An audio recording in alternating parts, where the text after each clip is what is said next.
مکہ مکرمہ کے ایک روایتی خیمے کے اندر امام حسین علیہ السلام باوقار انداز میں سبز لباس پہنے بیٹھے تھے۔ ان کا چہرہ نور سے جگمگا رہا تھا۔ انہوں نے حضرت مسلم بن عقیل علیہ السلام سے نہایت سنجیدگی سے گفتگو فرمائی اور حضرت مسلم ادب سے ہاتھ دل پر رکھ کر غور سے سنتے رہے۔ مدینہ منورہ میں حضرت مسلم بن عقیل علیہ السلام روضہ رسول پر کھڑے ہو کر آنسو کے ساتھ دعا مانگ رہے تھے۔ ان کے ہاتھ بلند تھے اور چہرہ نور سے روشن ہو رہا تھا۔ حضرت مسلم بن عقیل علیہ السلام ایک گھوڑے پر سوار تھے، جبکہ ان کے ساتھ دو معصوم بچے محمد اور ابراہیم پیدل ساتھ ساتھ چل رہے تھے۔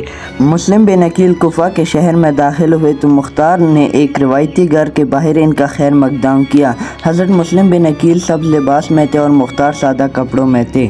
کوفہ کے پرانے بازار کے درمیان کھلے میدان میں 30,000 افراد نے حضرت مسلم بن عقیل علیہ السلام سے بیعت کی۔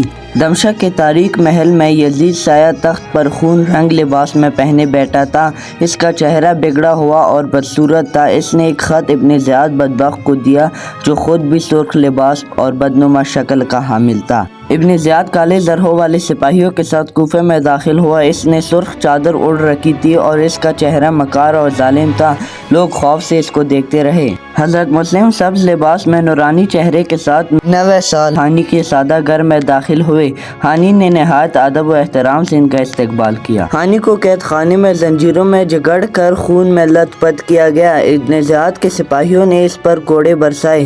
حضرت مسلم بن عقیل علیہ السلام سبز لباس پہنے ایک گلی میں تنہا چل رہے تھے۔ ان کا چہرہ غم کے باوجود نور سے چمک رہا تھا۔ حضرت مسلم علیہ السلام نے 30 وفاداروں کے ساتھ سینکڑوں سپاہیوں کا مقابلہ کیا۔ وہ بہادری سے تلوار چلاتے ہوئے سبز لباس میں دکھائی دے رہے تھے۔ ان کا چہرہ حوصلے سے روشن تھا۔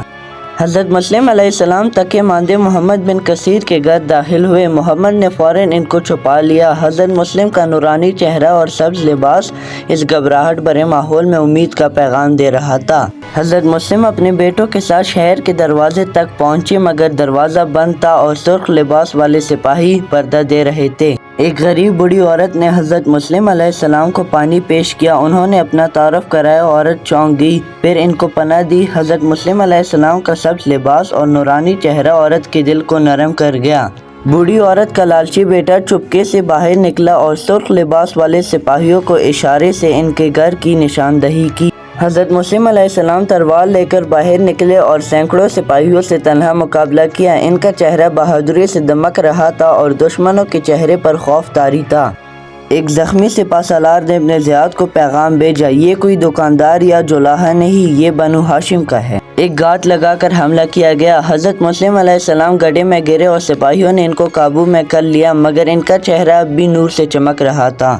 محل کے اندر حضرت مسلم علیہ السلام مضبوطی سے کھڑے تھے۔ حضرت مسلم علیہ السلام کا چہرہ نور سے چمک رہا تھا، جبکہ ابن زیاد بدنما چہرے سے نماشا دیکھ رہا تھا۔ دو معصوم بچے کمرے کے کونے میں چھپے ہوئے تھے۔ قاضی ان سے نرمی سے بات کر رہا تھا تاکہ انہیں تسلی دے سکے۔ قاضی نے بچوں کو چپکے سے شہر سے باہر نکلنے کی کوشش کی، مگر تمام دروازے بند تھے اور ہر جگہ سرخ لباس والے سپاہی موجود تھے۔